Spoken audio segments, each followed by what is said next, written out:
जी अस्सलाम वालेकुम students, ninth class computer science की आज की इस वीडियो में चैप्टर नंबर 4 से सेकंड लेक्चर है हमारा डीकम्पोजिशन। इससे पहले हम लोगों ने कंप्यूटेशनल थिंकिंग की टर्म को डिटेल से पढ़ा। अब हम आज बात करेंगे डीकम्पोजिशन के ऊपर।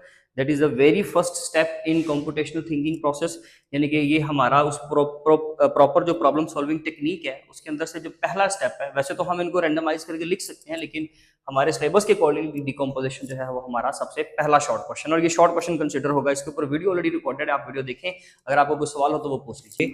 नाइन्थ क्लास कंप्यूटर साइंस की आज की इस वीडियो में हम डिस्कस करेंगे डीकम्पोजिशन, यानी कि कंप्यूटेशनल थिंकिंग का सबसे पहला कंपोनेंट। हम उसका इंट्रोडक्शन ले चुके हैं, अच्छे तरीके से उसकी डेफिनेशन भी अंडरस्टैंड कर ली थी।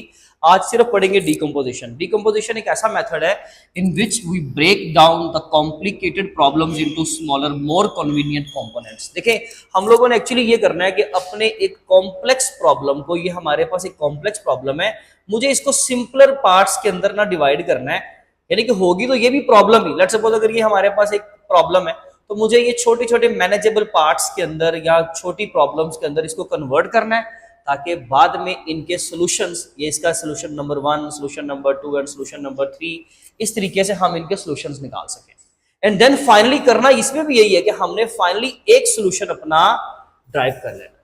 तो that is the way actually कि हम एक कॉम्प्लेक्स प्रॉब्लम को सिंपलर पार्ट्स के अंदर, सिंपलर प्रॉब्लम्स के अंदर कन्वर्ट करते हैं। सिंपलर पार्ट्स में कन्वर्ट करने से जाहिर है आंसर तो नहीं निकल आएगा, लेकिन हम सिंपलर पार्ट्स के अंदर डिवाइड करने से ये होता है कि हर प्रॉब्लम को अलग से फिर आप इंडिविजुअली जल्दी से सोल्व कर लेते हैं। ठीक है जी, एंड फाइनली सारे आंसर को इकट्ठा कर लेंगे। तो ये मेथड हम यूज करते हैं डीकम्पोजिशन में, method of breaking down a complicated problem, एक कॉम्प्लिकेटेड प्रॉब्लम को सिंपलर पार्ट्स में कन्वर्ट करना, ताकि वो मोर कन्वीनियंट कंपोनेंट्स बन सके और हम उनको आसानी से सोल्व कर सकें। Number 2, dividing a complex problems into smaller manageable task. देखें, जब आप अपने कॉम्प्लेक्स प्रॉब्लम को स्मॉलर पार्ट्स में डिवाइड कर लोगे ना, तो उससे फायदा ये होगा कि वो सारे पार्ट्स अब आपके पास आएंगे ना, वो मैनेजेबल होंगे।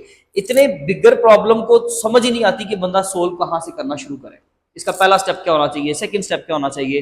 लेकिन जब हम उसकी लिस्टिंग बना लेंगे ना कि मैंने ये काम भी करना है, ये भी करना है, ये भी करना है, देन हम उनको प्रायोरिटाइज कर लेंगे कि नंबर 1 पे कौन सा करना है, नंबर 2 पे कौन सा करना है, नंबर 3 पे, 4 पे, 5 पे।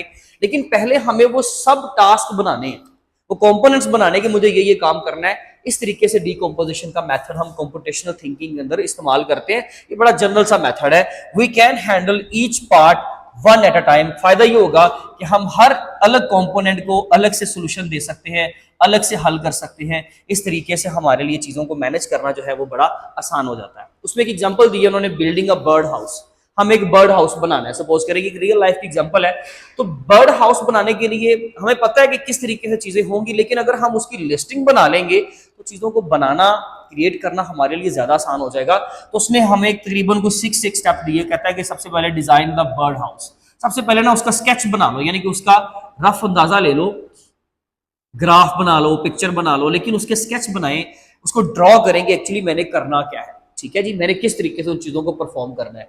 और उसको हम काम को करने के लिए जो भी आपको मटेरियल चाहिए नंबर 2 का, वो लेकर आओ। जैसे कि आपको वुड चाहिए, नेल्स चाहिए, उनको फिक्स करने के लिए आपको हैमर चाहिए होगा, सॉ चाहिए होगा लकड़ी को काटने के लिए, जो जो चीजें भी आपको चाहिए, कटर, सीजर, आप हर चीज को, वो जो मटेरियल है, वो सारे टूल्स आप गैदर करें नंबर 2 के ऊपर।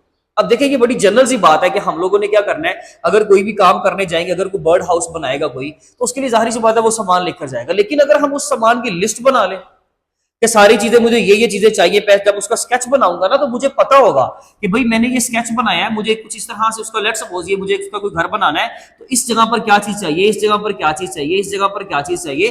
तो उसके मुताबिक जब मैं मटेरियल निकालूंगा ना, तो मेरे लिए चीजें बड़ी आसान हो जाएंगी। उसका मटेरियल गैदर करना मेरे लिए बड़ा आसान हो जाएगा। अब नेक्स्ट नंबर 2 पे, अगर हम नंबर 3 पे देखें तो कट द वुड, यानी कि ये वाले सिंपल स्टेप तो हम इसमें भी वैसे बात कर चुके हैं कि उसके लिए हमें जो मटेरियल चाहिए था। तो क्या करना है जी, हमें लकड़ी को सबसे पहले काटना है, फिर उसके सारे पीसेस को असेंबल करना है। एंड नेक्स्ट, जब वो सारी चीजें मैं आपस में कनेक्ट कर दूंगा, असेंबल करने का मतलब ये है ना कि आपने सारी चीजों को जोड़ना है। जैसे कि ये वाला कॉम्पोनेंट यहाँ आएगा, ये कॉम्पोनेंट यहाँ पे नेल्स के साथ फिक्स कर दिया।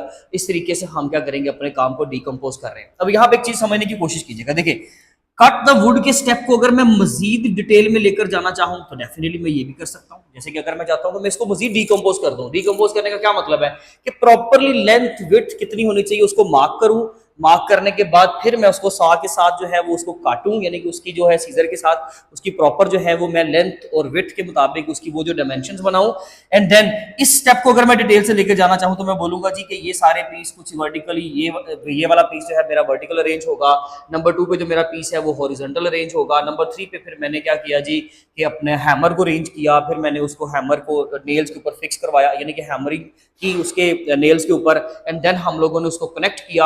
यानी कि कई चीजें हम मजीद इसको आगे डिटेल में लेकर जा सकते हैं, लेकिन नहीं ठीक है अगर हम इसको कंबाइन भी रखें तो कोई इशू नहीं है। तो असेंबल द पीसेस, यानी कि वैसे बताना ये चाह रहा हूं कि जरूरी नहीं है कि नंबर ये 6 स्टेप ही हमारे पास होना चाहिए, नंबर ऑफ स्टेप्स 6 हो ऐसा जरूरी नहीं है। आप बढ़ा लो, 10 बना लो, 20 कर लो, कोई इशू नहीं है। और अगर आप कम करना चाहें तो आप कम कर ले, यानी कि आप बोलते कि जी design the bird house, gather the material and assemble the pieces, simple सी बात। खैर पेंट एंड डेकोरेट, उसके बाद अगर आप क्या करना चाहें जी उस घर को, जो आपने छोटा सा घर बनाया, बर्ड हाउस बनाया है, उसको आप पेंट कर लें, यानी कि अट्रैक्टिव कलर्स दें, ताकि जो आपको लगता है कि जिनको बर्ड्स जो है वो जिन कलर्स को लाइक करते हैं उसके मुताबिक उसको डेकोरेट कर दो, कोई चीज कर दें उसके ऊपर इस तरह से। And then install the bird house, जहां पे अपने पर्टिकुलर जगह पर आपने रखवाना है उसको रखवा दे। तो ये आपका जो भी टारगेट था वो अचीव हो गया। किया क्या इसमें, जस्ट हमने चीजों को हाईलाइट किया कि हमने ये काम इस तरीके से करना है। अगर इसको मैं किसी कंप्यूटर की एक अच्छी सी एग्जांपल से कंपेयर करूं, यानी कि अगर हम कंप्यूटर की एग्जांपल देना चाहें तो भी देखिए, अगर आप एक एप्लीकेशन बनाना चाहते हो तो उस एप्लीकेशन को किस चीज के ऊपर चलाना है, एप्लीकेशन को कितनी देर में बनाना है, एप्लीकेशन को किस लैंग्वेज के जरिए, किस टेक्नोलॉजी के जरिए से बनाना है, टेक्नोलॉजी के अंदर हम क्या यूज करेंगे, वर्जन कौन सा इस्तेमाल करेंगे, फिर फ्रंट एंड उसका जो डिजाइन है वो कौन बनाएगा, बैकएंड का काम कौन करेगा, डाटा संभालने वाला काम कौन करेगा, उसका इंटरफेस कौन डिजाइन करेगा, टेस्टिंग का काम कौन करेगा, हर चीज की अगर हम लिस्टिंग बनाना चाहें तो वो भी कर सकते हैं। इसका मतलब है कि डीकंपोजिशन का मेथड हम एक्चुअली अपने कंप्यूटर में या अपनी डिवाइसेस के अंदर या अपने कंप्यूटेशनल के, अगर हम इस पूरे फील्ड की बात करें प्रॉब्लम सॉल्विंग के अंदर, हम इस तरीके से उसको इस्तेमाल कर सकते हैं। अब इंशाल्लाह मिलेंगे हम अपनी नेक्स्ट वीडियो में जिसके अंदर हम कंप्यूटेशनल थिंकिंग का सेकंड कंपोनेंट डिस्कस करेंगे। तब तक अपना बहुत ख्याल रखें। Thank you so much. अल्लाह हाफिज़।